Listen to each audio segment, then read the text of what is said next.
Hello, everyone, and welcome to the fourth week of our class. So this is going by quickly, and I hope you're feeling in control of everything now, as we're now in the second half of this short term, and your other classes are winding to a close. So one thing you really need to start thinking about is your final paper. I've mentioned to some of you that certain focus questions that you've answered really well could potentially be expanded into entire papers. And if there's something we've covered so far that was particularly interesting to you, or if there's something we haven't covered yet that can be tied to 20th century agriculture that you really care about, start thinking about how you could form that into a topic. And I'm always happy to discuss ideas with you as well. So, China, the communism that would emerge, and I this is a picture of a propaganda picture of the Great Leap Forward, and this picture is from the early 1960s, and is offensive in the way that it imagines prosperity and uh, bounty in a period when somewhere between 20 and 45 million people were starving to death. We saw these kinds of pictures last week as well. All right, so oh, come on, trying to switch slides here. All right, so the communism that would emerge in China would in many ways serve as an example for a while to anti-imperialist revolutionaries all over the colonized world. Unlike the Soviet Union, China had been a quasi-colonized country, so they had some credibility there. In the early 20th century, China was also far less developed than the Russian Empire, despite being one of the most advanced areas of the world for millennia. So the reason for this underdevelopment has to do with outside colonial meddling during the previous century.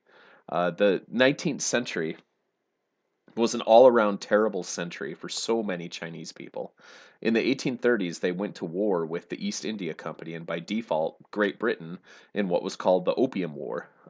There were two of them, so that this was basically a fight against drug dealers who wanted to dump opium grown in India onto the Chinese to have excess funds to use for tea, for which there was an exploding market in other parts of the British Empire. So rather than address the evil of trying to go to war to force drugs on people who didn't want them, the British government opted to free the trade in opium to China, thereby giving license to dozens of other English merchants to smuggle the illicit drug into Chinese ports. The Chinese lost the Opium Wars, which led to decades of suffering. So within just a few years, this weak, delegitimized government imploded on itself as many rural people rose up against what they felt to be a corrupt and Western tainted Qing dynasty, the government at the time. So, this horrifying conflict was called the Taiping Rebellion, and in the disease, starvation, and murderous campaigns it entailed, somewhere between 20 and 50 million Chinese people perished. Many British, French, and even American troops fought with the Qing dynasty to put down this rebellion, and it is by far the bloodiest conflict of the 19th century and on par with the World Wars and Great Leap Forward famine of the next century in its death toll. So by the end of the century, China had lost its vassal control over Korea and lost Taiwan as well, both to the Japanese. The Boxer Rebellion of the turn of the century, very much like the Taiping Rebellion, another attempt to throw off foreign powers, and its violent suppression by European powers, Japan, and the US, made it clear that China was essentially a colony of multiple outside powers. In 1911, then, Sun Yat sen led a rebellion against the Qing dynasty and established the Chinese Republic, but that republic was incredibly unstable. So I'm giving you, this a page's worth of information about the 19th century just to really situate why it was under Mao that there was such a desire to be insular, to look to themselves for inspiration, and to eschew outside knowledge and learning, even scientific knowledge, as tainted by colonialism, tainted by the mindset of domination, which they were seeking to resist. So that transition period here, I'll put myself down underneath Mao's horse. Um, like most transition periods, that one was hardly smooth. It was a period when, and I'm talking about between 1911 and really all the way to 1949, including World War II. It was a period when warlords established local control. Well, the Kuomintang Party under Chiang Kai-shek, though founded by Sun Yat-sen, vied with them for control over the entire country. It wasn't a period of total instability. I mean, this was also the period that Pu Zhelong from your Schmalzer reading left to study in the United States. The Communist Party of China was also founded in this period in 1921, and at first was completely directed by the Moscow-based Communist International. Remember, this is the organization that I mentioned last week that was organized by Trotsky back when the Soviets still thought the world was on the verge of revolution. So by 1927, the communists were in open conflict with the Kuomintang. And in 1934, the outnumbered communists retreated to Yan'an province in what became mythologically known as the Long March. Oops. Here, among peasants, Mao first began to write about other paths to communism than what was espoused by Stalin. Mao argued that peasants could substitute for an industrial proletariat in bringing about a revolution. Thus, you could have a revolution first and industrialization later, while Stalin argued that the two needed to go hand in hand. So, this willingness to challenge Soviet orthodoxy would later lead to conflict between China and the Soviet Union, even shooting conflicts.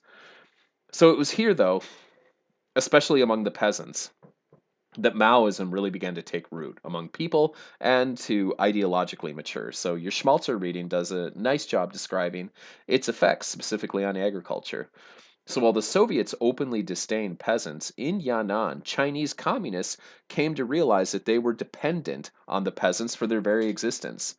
So that valorization of the peasants, something that happened in China but didn't happen in the Soviet Union, that made the famine of the early 1960s particularly perverse.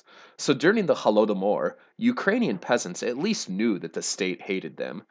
But in China, peasants were starving to death, even as official propaganda praised them somehow as the vanguard of the revolution. So many people in this period, they didn't even realize that there was a nationwide famine going on. They thought that there were just shortages in their own local areas because of how effective Mao's propaganda machine was.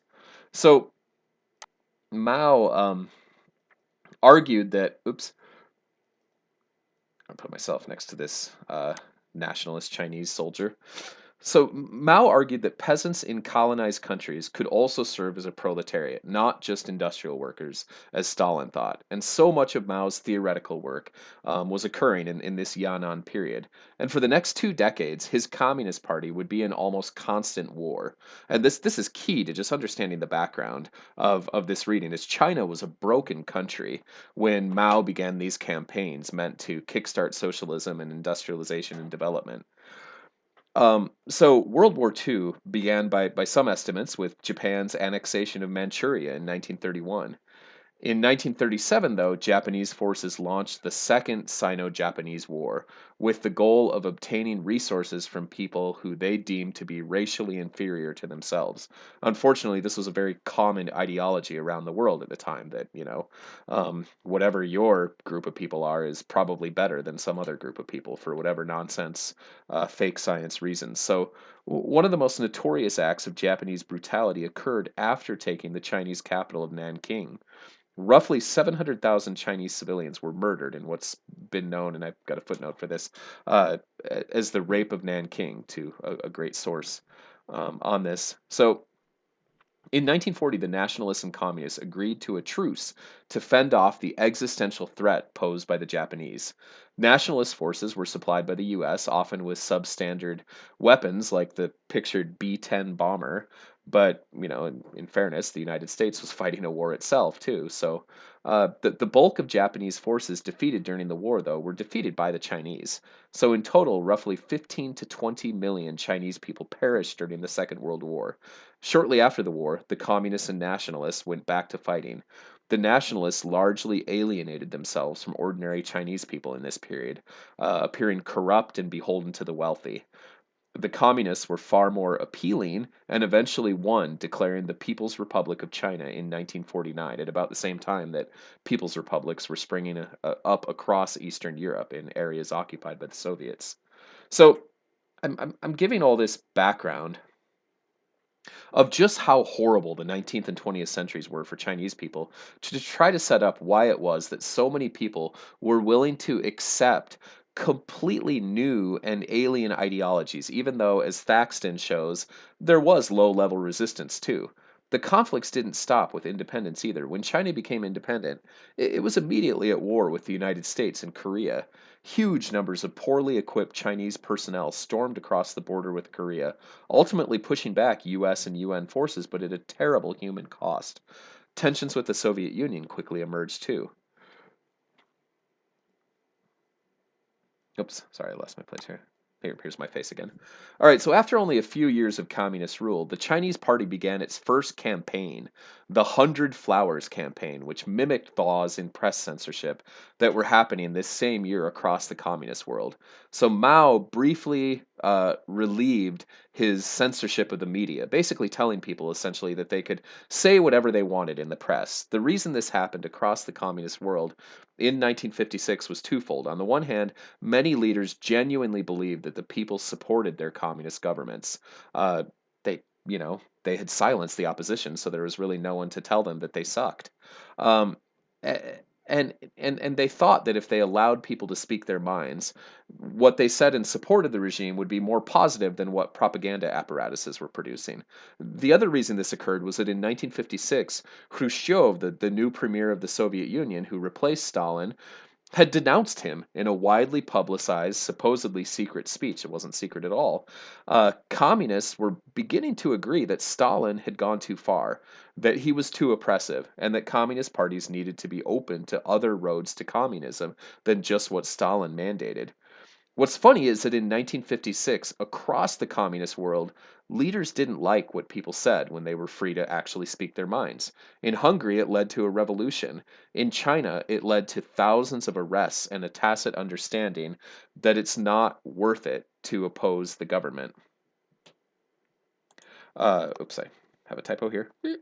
All right. So for many communist governments, then, there was a swing back towards Stalinism after the failure of this thaw, and that this is really key to understanding the context of the Great Leap Forward.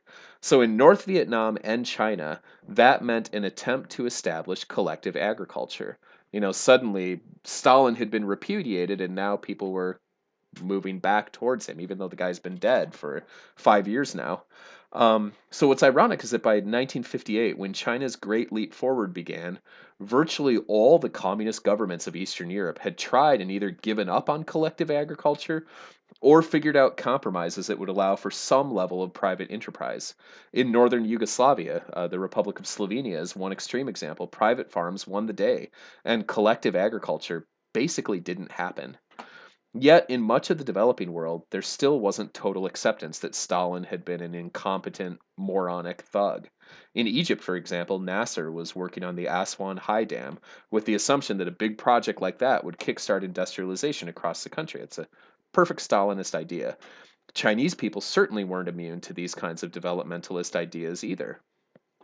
As Thaxton shows, the desire to create surplus resources necessary to fund industrialization won the day in China. And in 1958, they began a poorly coordinated effort to drive peasants into state controlled farms. It started with this weird attempt to get peasants to produce pig iron, basically low quality iron that you can make in your own type of a furnace. Um, which, because they were all forced into this, a lot of peasants didn't do their normal farming work for the year. So this is one reason, pushing people into famine. And as I stated earlier, in China, there was this desire to completely take over peasants' lives while still making them seem like they were somehow special because of their suffering. So, thus, in the village of Da Fo, which is what your Thaxton reading looks at, collectivization involved getting rid of private plots, then getting rid of private homes, first by making people eat in collective cafeteria, why is that word hard to say? Collective cafeterias, then taking away their cooking utensils, then going so far as taking away the very doors to their homes, often making them sleep in tents in the fields where they worked. Then, just like in the Soviet Union, the state began to requisition more grain than the peasants were able to part with, and starvation, accompanied by cruel punishment and abuses of disabled people, children, and women, were used to accomplish requisitioning goals. Like in the USSR, those in charge were loyal communists who rarely, almost never, were also competent farmers. So I gave you a brief reading by Frank Dicotter as well that looks at the memory, or rather lack of memory, of the Great Leap Forward in present-day China. What he shows is that photographic evidence of this failure, where as many as 45 million people died, is largely non-existent. Mao had no desire to admit failure at the time, and the effects of the next campaign, the Cultural Revolution, involved the destruction of photographic and documentary evidence of this famine. So the Cultural Revolution is in the background of much of your Schmalzer reading, and I just because I love the picture on the cover of her book, I've got the book here. Uh, it was a strange period in Chinese history that involved Mao trying to drain the swamp, to use an anachronistic term that was widespread in American politics quite recently. Mao believed that the reason the revolution wasn't successful was that state apparatuses and experts were undermining him from within. A deep state, if you will. So the Cultural Revolution was a campaign against bureaucrats and experts. It involved gangs of youth called Red Guards, who, upon instigation of local party leaders, would ransack, beat up, kill, and send suspect intellectuals to re education camps. It was a horrible time to be good at anything, and people across China tried to lay low. That's why Schmalzer's two chapters are so interesting. She re-examines this period in a way that gives credit to ordinary Chinese people who actually farmed well in this period, despite everything they were up against. And she argues that China actually developed some noteworthy innovations through it all. I gave you chapters 1 and 2 of this book to read. So, in the first chapter, she sets up an interesting binary, that between Tu and Yang. Tu represented local peasant knowledge and traditions, while Yang represented more official, often foreign scientific knowledge. As a post colonial state, Tu, for Chinese people, was also a form of resistance against outside Yang power. And what I love about her writing is that she doesn't dismiss this as pure Maoist nonsense, which it's easy enough to do. It certainly was nonsense. Nonsense was rife. But she looks at the people who practice this kind of agriculture and appreciates that many genuinely wanted to learn from the peasants. During the Cultural Revolution, many urban youth were sent into the countryside to learn wisdom from the peasants. For many of these people, there seems to have been an element of adventure to it as well. And and through their efforts, they were able to get Chinese agriculture onto a footing where they've been able to avoid the kind of famines that occurred during the Great Leap Forward. When they attempted to collectivize agriculture, bureaucrats told peasants what to do. During the Cultural Revolution, by contrast, there seems to have been a genuine desire to learn from peasants. And Chinese ideologues even exported their brand of two science to other developing countries. So that's one of the reasons I like the chapter on Pu Zhelong so much. Pu was from an upper middle class background and was educated in the United States. Like so many agronomists of his generation, he did so because he genuinely wanted to help his country. So when the revolution occurred, he returned home, excited to try to help build the new China. Pu reminds me so much of George Washington Carver. He wasn't interested in theoretical work. He was capable of it. He had a PhD, but he cared about practical things. One thing he was able to do, for example, was come up with mixed biological and insecticide controls to maximize yields on peasant experimental farms. Any of innovation he came up with needed to be possible with the tools available in the countryside. Again, just like George Washington Carver. And yet, throughout the craziness of the Mao era, Pu was able to maintain his scientific contacts abroad, especially in the United States, and was never far from the international agricultural community that was making so many innovations in the 1960s and 1970s. So ultimately, the supremacy of two nativist peasant science gave way in the post Maoist era to international science, and Pu was able to make that transition as he never stopped being a scientist. Today, Chinese farmers are incredibly productive, modern, and efficient. They are on par with farmers and even better than farmers in much of the rest of the world. What Schmalzer shows, though, is that in many respects they built off the farmers of this earlier period. Today, it's a miracle to see what China has become, to see that they've eliminated extreme poverty and are on track to become the world's largest economy. I hope that the saber rattling that's picked up pace between our countries in recent years will calm down when cooler heads realize that our traditions of scientific cooperation, trade, and cultural exchange are far more valuable than any stupid war in which we might engage. So I've given you 2 weeks of collective agriculture in communist countries to think about now in the USSR and China. So here are some bonus questions. And please, as always, reach out to me if you're not understanding anything. I've had a couple of you reach out to me, but then you haven't come to my office hours yet. So office hours are Monday through Friday, 9 to 10 a.m. All you have to do is click the link at the top of the Vanco Hall page and you'll be there. I'm usually at a different computer, but I'll hear the ding and I'll walk over to, see you. So don't fret if I'm not instantly there. All right. Have a good week, everyone.